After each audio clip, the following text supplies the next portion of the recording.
Thank you very much. Thank you very much for inviting me to come to Serbia for the first time, and thanks to my colleagues.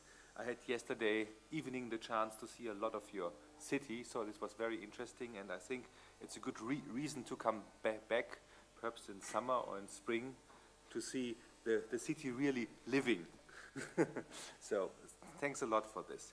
I will try to give you an extreme short overview about the situation in Europe, concentrated on packaging because this is my field of competence.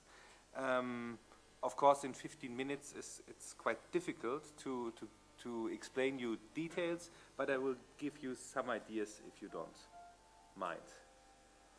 Is it working? Okay.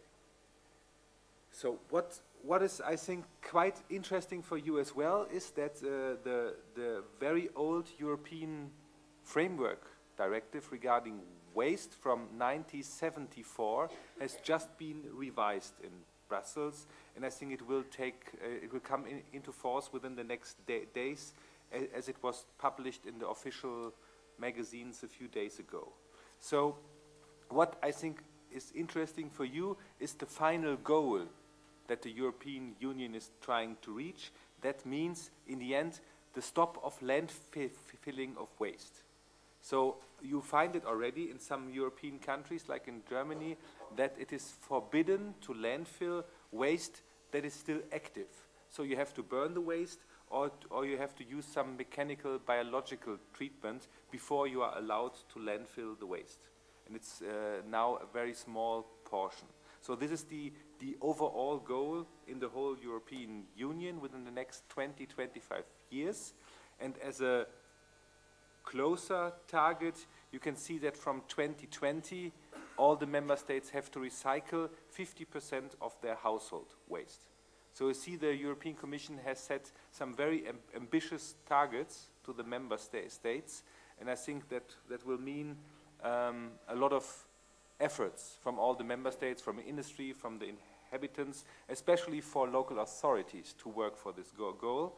And one of the means to reach this is by 2015 to have a separate collection in place for the main materials, like for paper, metal, plastics, and glass.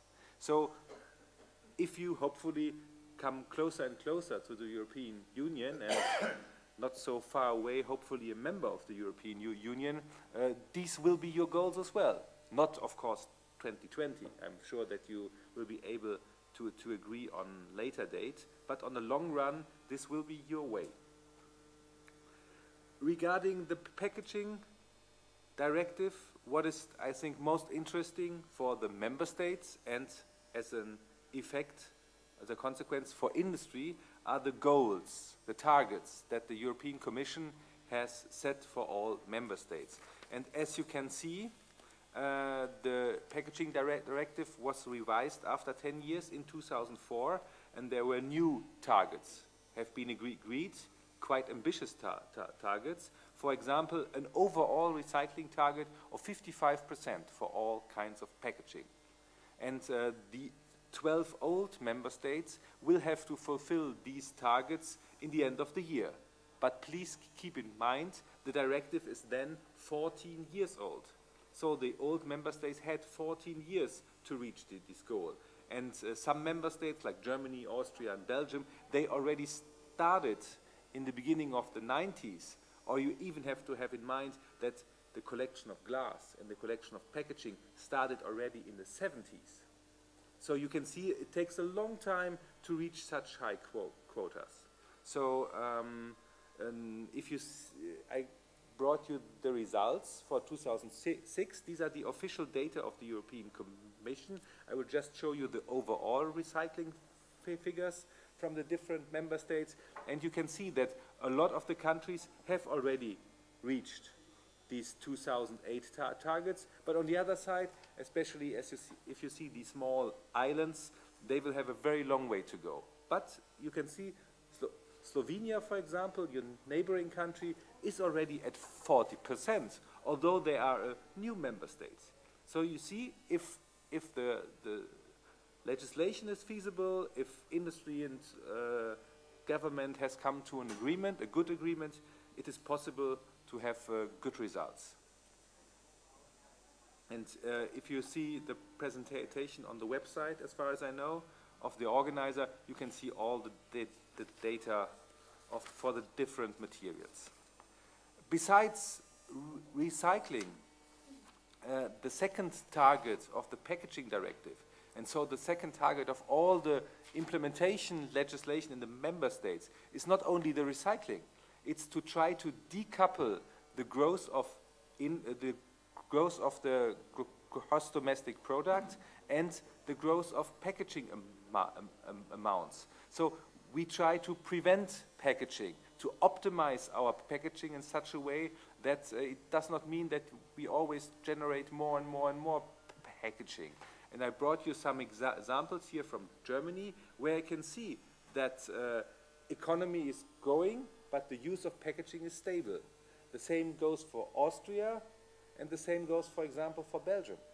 So you can see it is possible by optimization of packaging, by keeping away of unnecessary packaging, you can have a very good development for the environment and, of course, for industry as well, because less packaging means less costs. And the European Commission, the environmental department, they made an assessment 2 years ago whether for the environment the packaging recycling really makes sense.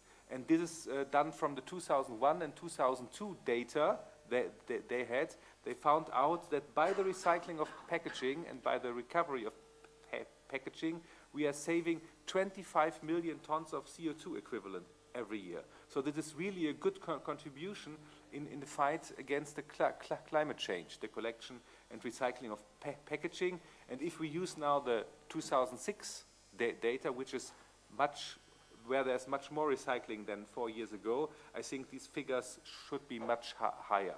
So this packaging directive and the implementation, especially of industry, really makes sense from an environmental point of view.